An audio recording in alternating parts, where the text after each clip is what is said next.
like and subscribe, and no one will get hurt. High school teachers of Reddit, what is the one thing that you want your students to know that you'd never tell them in person? I knew you were cheating, so I gave you a test with the answers in a different order for the rest of the semester. You clearly weren't very bright to figure it out, and yes, I'm that spiteful. It was easier than reporting the cheating. When you think you are being genius by getting me to talk about random things at the beginning of class instead of teaching, I'm really allowing it to happen. B/C I don't have enough plan to cover a full class. I don't care that you came to class stoned. Just stop interrupting class, and for God's sake, don't touch any power tools while you're stoned. I hate the texts as much as you do, but everyone just shrugs when I suggest changing them up. I'm sorry they made us keep that awful laughter book on the list. I genuinely offered to buy them all back from students, so I could burn the waste of time that they are. Your sense of entitlement is most likely acquired from your upbringing, so parent-teacher conferences to discuss your grades aren't going to do shit when the parents just blame us, despite you putting in little to zero effort. If I didn't think you would abuse the situation, I would really enjoy being more human and casual around you. I think you are a fun person to be around. I can definitely hear the horrible things you are saying. Yes, I see that you are on the other side of the room. I may be old to you, but I'm certainly not deaf. Also, that teenage boy is definitely going to buy you a Big Mac in exchange for oral sex 100 out 100 times. A few off the top of my head. Just because I like you as a person doesn't mean that I won't fail you. Being smart isn't a justification for being lazy, and I can't pass someone that never hands in work. I moved you away from your friends because they were taking you down with them. You have a real future in sports, but you need to pass my class to play them. Your friends were making you fail, and if you don't get to play volleyball, I don't know what kind of future you have in front of you. I wish that the positivity that you get in my class could follow you home. I've met your parents and they're a nightmare. I do my best to encourage you here, but I know that some days that just might not be enough. I have never and will never find a student intimidating. That's why I laughed at you when you asked me if I knew who your father was. Yeah, he's the manager of a car dealership. That means nothing to nobody. I had a kid throw a desk at me, and while it scared me in the moment, it didn't make me fear him. One day, you will meet someone who has real power, and I just wish that I could be there to see it.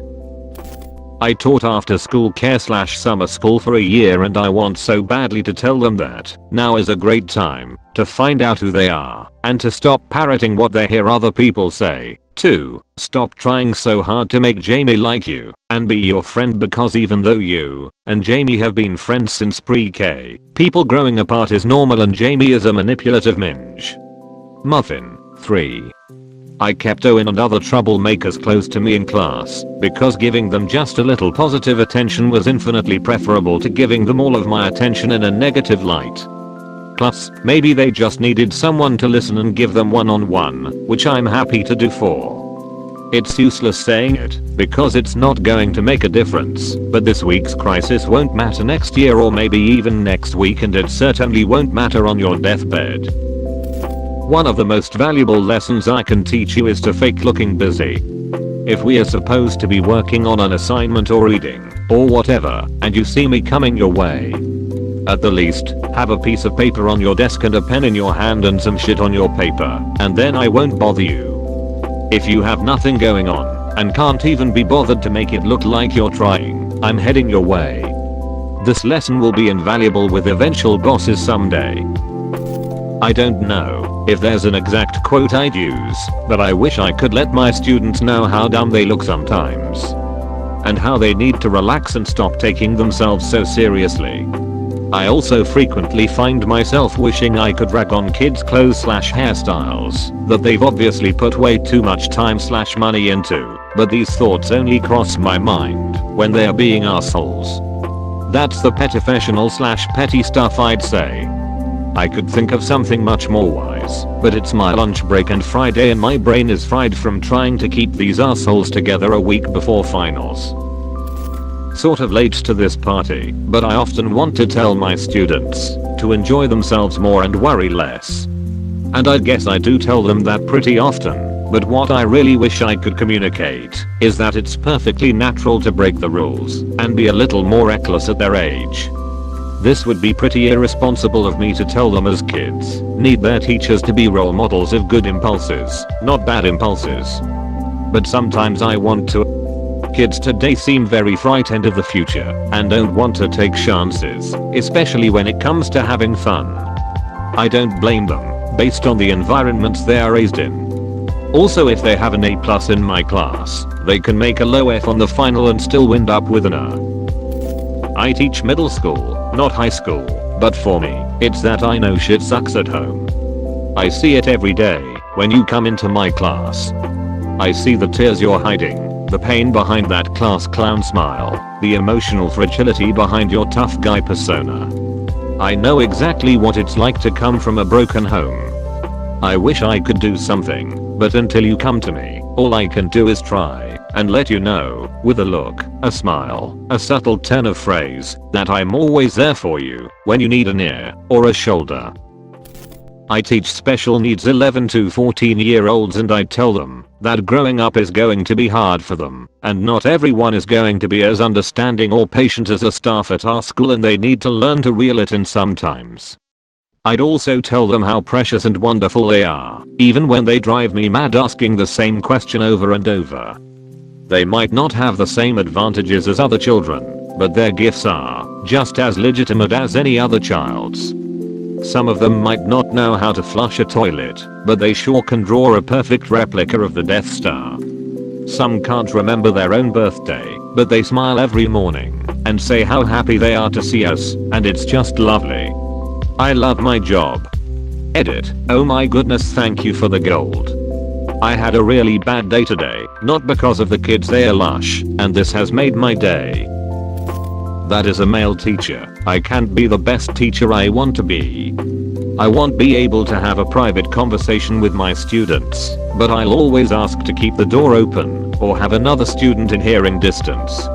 I want to give you a hug and say I'm sorry after you've told me about something terrible that has happened with your home life, but you'll have to settle for me just talking to you. I feel terrible having to ignore your PMs or texts when you ask me important questions, or, let's be honest, send me really funny memes. Because I'm a man, I'm terrified of something getting misunderstood and being fired from my job.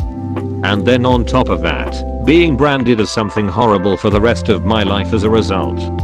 And so I'll always be closed off from my students. I actually teach middle school rather than high school. But I'll play. I love them a whole bunch. I do actually tell them this. That's not the thing. But goddamn, every single middle schooler is an asshole. Like, even the best ones. They're all assholes. You can't help it at that age. Part of the process of being a good middle school teacher is accepting the assholishness and figuring out ways to work with it. Don't worry, guys, your peers and you will stop being assholes soon. Most of you, anyway. Also, all the things you think your parents and teachers don't know about? We do. We've done it all. We just would prefer not to think about you doing it, because you're much too young. Edit. Suya, you weren't an asshole when you were in middle school. You're the exception. Congratulations, you special person. You win the trophy. I've taught more than 700 kids in my career, but I didn't teach you, so I don't know. Not a teacher, but an evening janitor. Part of my area is where the robotics club gathers and works. You guys are so amazing. I wish you could see what I see. A group of kids who are well mixed in ethnicity and gender working hard together. I never see signs of drama when I walk by. When I look through the windows I can see that you guys are listening to each other and treating each other seriously while also having fun.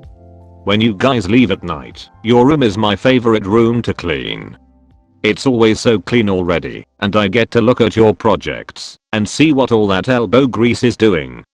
It's so encouraging to know that these kids are part of our future. They stay an average of 2 hours after school every day and you can tell it's not forced. They are so enthusiastic that their energy practically shines into the hallway. I celebrate every time a new award is added to the trophy cabinet in the hall. To my freshmen, yes, I always know when you didn't do my math because you stayed up late playing Fortnite. You added me as a friend on Epic, so I see that. Also, the amount of homework not done in lower grades when new battle passes come out is so coincidental. To a specific freshman, I support your desire to become a streamer, but editing videos should not keep you away from your homework for a whole week and your friends always rat you out when you stay home/skip to make/edit those videos. To all high schoolers I teach, you're dumb, but I do love you guys.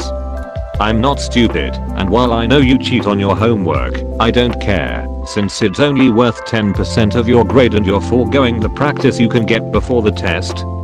To the 6th graders I teach math to. Dear Lord, you make me cringe so hard I have to take ibuprofen some days. I have so much more, but my lunch break is almost over. Thanks for watching. Subscribe to the channel and like, this is really important for us.